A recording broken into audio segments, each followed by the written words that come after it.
Hi guys, how are you doing? This is B from techcentury and welcome to my first video in the coverage of Mobile World Congress 2014 in Barcelona. So today we'll start talking about the Gear 2 and Gear 2 Neo smartwatches from Samsung.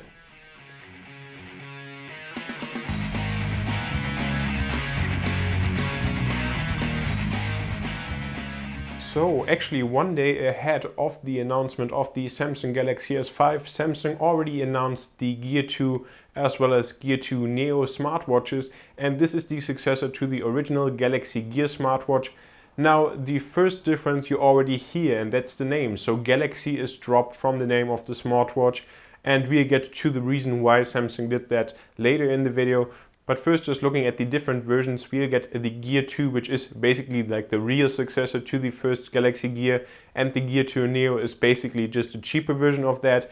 So even though we don't really have any price confirmed yet, it definitely seems realistic that we actually get the Gear 2 at a price of around 250 euros, and maybe the Gear 2 Neo will be available for around 150 to 200 euros.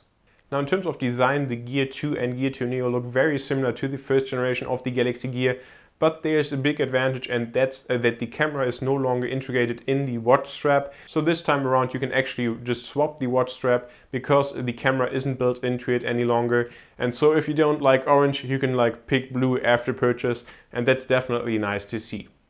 Now while the screen actually stays the same from the first generation Galaxy Gear, there are some differences in terms of just pure power and hardware. So this time we actually get a dual-core 1 GHz processor, while the first generation was just running an 800 MHz single-core processor. So definitely a lot more processing power. Unfortunately, in terms of battery, we actually get downgrade from 350 mAh down to only 300. So especially now where we have a dual-core processor, this seems to be like absolutely the wrong move, especially because already everybody just complained with the first generation of the Galaxy Gear in terms of battery life, because you basically had to recharge it once a day.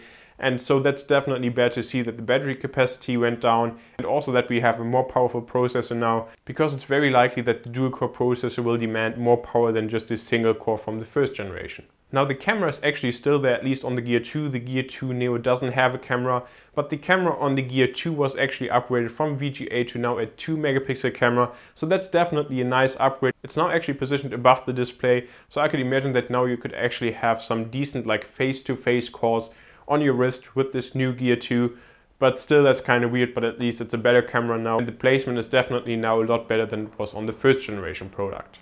But now let's actually talk about the big story here with the Gear 2, and that's actually the OS. And that's also the reason why Samsung dropped the Galaxy name, because the Gear is no longer running Android but Tizen. Now for those of you that don't know, Tizen is basically an operating system that Samsung developed. So while Google developed Android, Samsung developed Tizen, and we actually already expected smartphones running this operating system. Back at CES 2013, it was pushed back then, and even at CES 2014 they were nowhere to be seen. So definitely a lot of delays, and now actually the Gear 2 is the first big product coming out of Samsung that's running the new operating system Tizen. Now I don't really think that it's an issue that now Tizen is running on the Gear instead of just Android, because in the end we got a really skinned version of Android to begin with on the first generation, and Android was basically nowhere to be seen. So it was just a custom interface, kind of like also on the Kindles from Amazon. So even though it was technically Android, you didn't really see anything about it in the interface. And yes, you could do some hacking and rooting and stuff to just like get regular Android on the smartwatch, but just to have regular Android and just a regular interface on such a tiny screen doesn't really make much sense.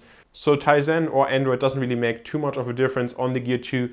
The only thing that we can hope is that Samsung improved the software overall that's running on it, that's less confusing, and of course that they also incorporate all the updates that they did to the first generation with better notification support. And of course you can still take and make calls from the smartwatch, which is kind of weird.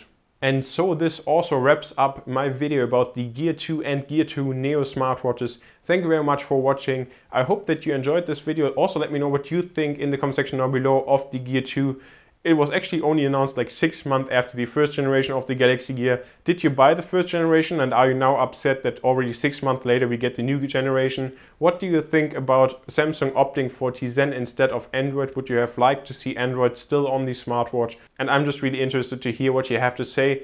Also make sure to leave a like if you enjoyed this video, as well as subscribe to the channel for a lot more coverage of Mobile World Congress 2014 in Barcelona. Tomorrow we'll likely see the Samsung Galaxy S5, which I'm really looking forward to. So see you tomorrow, and thank you very much for watching.